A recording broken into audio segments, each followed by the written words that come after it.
This is the place we are heading to today, a place called Manuel Gomez Cayo's. Nothing but conch, lobsters, prawns and fish in abundance. Sounds like my type of paradise. Apparently there are crocodiles too. Whoa, baby. Sounds like Australia. Our mission today is to trade a $2 a bottle of rum for some prawns and what? How did that get in there? Bugger me. All coming up in the next thrilling episode of Sailing into Freedom.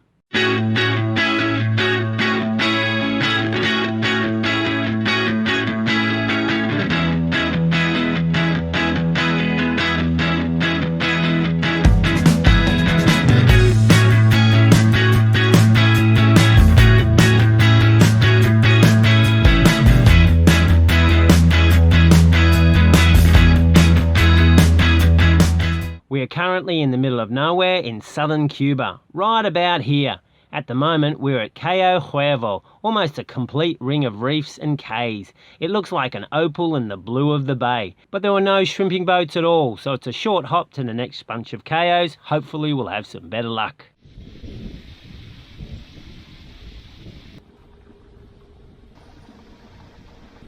Go! See ya, Cayo Huevo. It was lovely. Diving was excellent, beautiful beaches. But now we're off to Cayo Manuel Gomez. It's only 5 mile on. I saw the shrimping boats. They're closer to Manuel Gomez Cayo than here. So let's see if we can hunt them down because that's what I promised Margarita, and well, you gotta fulfill your promises. Otherwise, you know, life's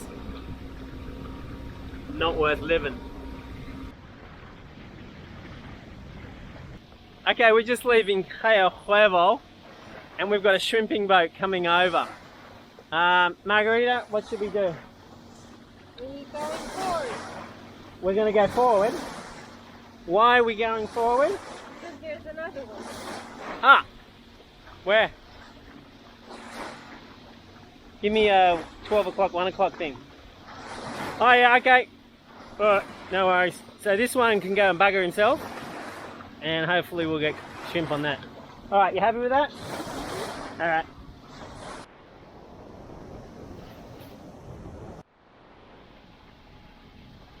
So we set sail and headed to our shrimp and prawn dream. Hang on a minute, we didn't sail at all that day. This is fake. The water isn't even the right colour. Actually, we motored because the wind was light and on the nose, and it was going to take us 4 hours to cover 8 miles, and I wanted to get in before the fishermen had gone to bed. This is what really happened getting there. This is one tack, and this is another tack, and another tack. Gee, it's hard to be a crew on this boat with all those sail changes, right, Margarita? So what boat is that? That's a fishing boat, but we got 1, 2, 3, 4, 5 other boats. So, Margarita, I reckon we ought to be able to get some prawns, just quietly.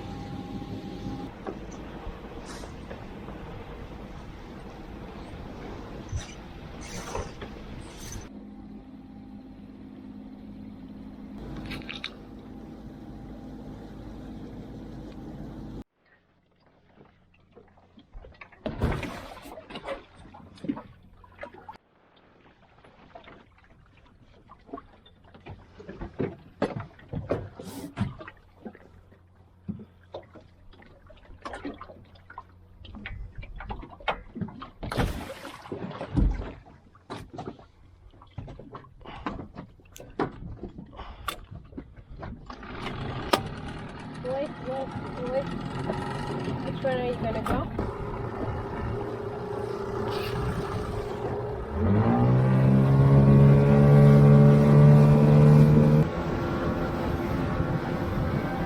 I'm getting something. Oh, we don't want to. Oh, sorry, disculpa. ¿A qué hora salen para pescar? Salen por la noche. Ah, en la noche que En pescan. la noche y regresan en la mañana. ¿Y qué pescan? Camarón, pescado. Shrimp and fish.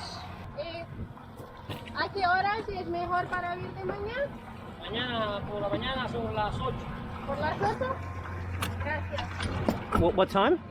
From 8. Este es el único banco que hace esto. Ay. ¿Por aquí? ¿Tienes por allá? ¿Por aquí? Peter, Yes. I'm gonna fall. No. Gracias. I don't know. De nada. Mañana Ah, nos vemos. hasta luego. Mañana. Mañana. Oh, gracias.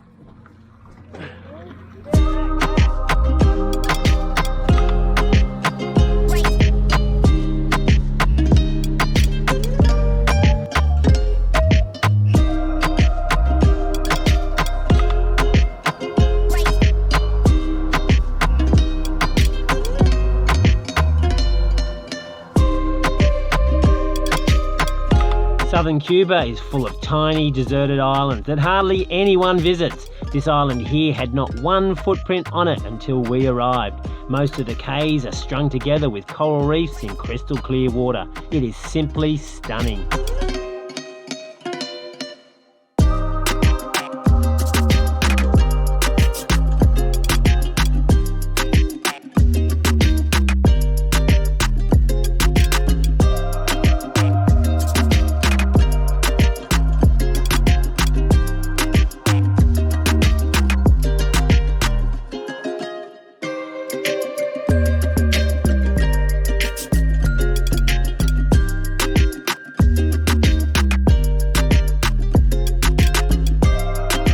Look at that, people, just Margarita hooning around on the dinghy by herself with no one else around for miles and miles.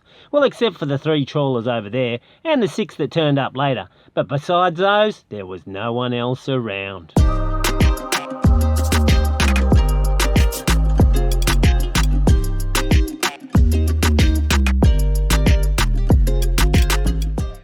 The shrimping fleet is leaving. It sort of reminds me of when I used to be up in the Great Barrier Reef, how we used to run into the, we call them prawn fishermen, how their situation is a bit different here. These guys are in the relative tranquility of this huge bay, protected by miles and miles and miles, like hundreds of miles of cays. So it's just one big encapsulated lake. So I imagine in 30 knots, the worst you'd get would be maybe 4 or 5 feet. But I've seen some of our prawn fishermen go out in 30 knots and it's like 4 or 5 meters. So it's just a different situation. I think they've got it very lucky here. And we've been told to meet them at 8. They don't have anything at the moment. It's all been frozen. So at 8 a.m, we're going to be there. We can even probably get some ice and barbecued prawns for lunch. All right. Oh yeah, it brings me to an interesting story. Whilst I was having a shower, I thought about it. I used to meet prawn fishermen every so often up on the Great Barrier Reef. I used to go away with some university dive trips. They'd go diving and I'd go spearfishing, catch fish for them. It was a very synergistic relationship. I got to use their boat and equipment and other things, and they used to get some fresh fish. But anyway, I digress. The point of the story is, what I used to do is I'd grab their boat and grab 3 or 4 really good looking girls, and we'd go out and ask the prawn trawlermen for some prawns. Of course, we only had 6 or 10 or maybe 12 beers, and we used to get half to 3/4 of a dive tub full of prawns and crabs. So maybe 100 or 150 bucks worth for the price of a 6-pack. So yes, true story, but the invitations used to come to the girls. The guys in the boats wouldn't see a girl for, I don't know, 7 to 10 days or something. And they used to say, well, after you had a good meal, we just provided you a good meal. The implication was, you can come back to the boat because we've got some nice shells we've found. Yeah, pretty smooth. We got some prawns, people. I think we were so excited that we forgot to film it. Oh well, nothing but quality. This whole lot of prawns was exchanged for a $2 bottle of rum. 10 litres of prawns for $2. How good is that? Still have some fresh ones that we're gonna, well, cook it today.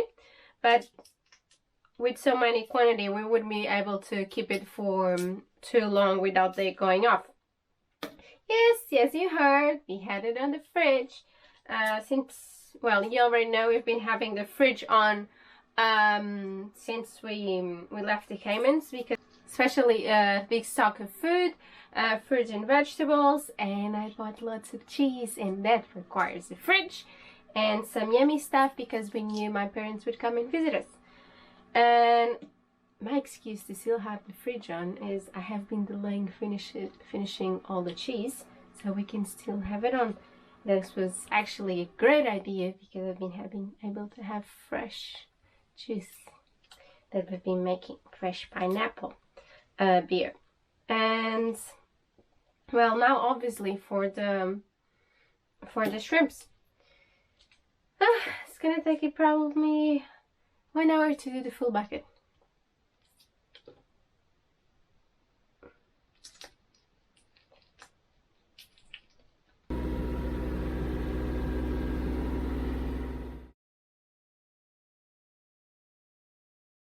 So this is pineapple beer with hardly any fizz. Is there a bit of fizz or is it good? It has fizz and it's really good. But it's a light fizz. No, I already had it. That's your special one. So that's good. I'm very, very happy because Margarita is very difficult to please. She likes it very specific and I got it right. So, woohoo! What do we got cooking? Ooh. We got garlic prawn. And? We're gonna do chips. Alright! Well, Peter's gonna be in charge of it because he doesn't allow me to touch The hot oil. the hot oil. Because I don't want you to be disfigured for life.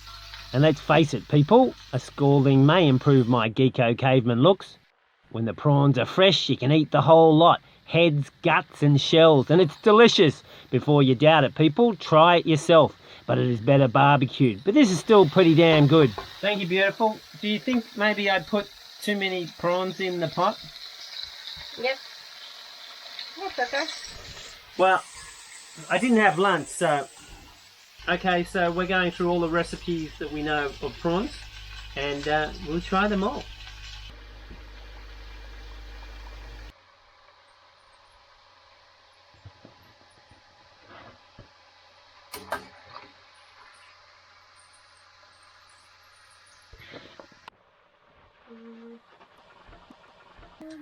Let it go.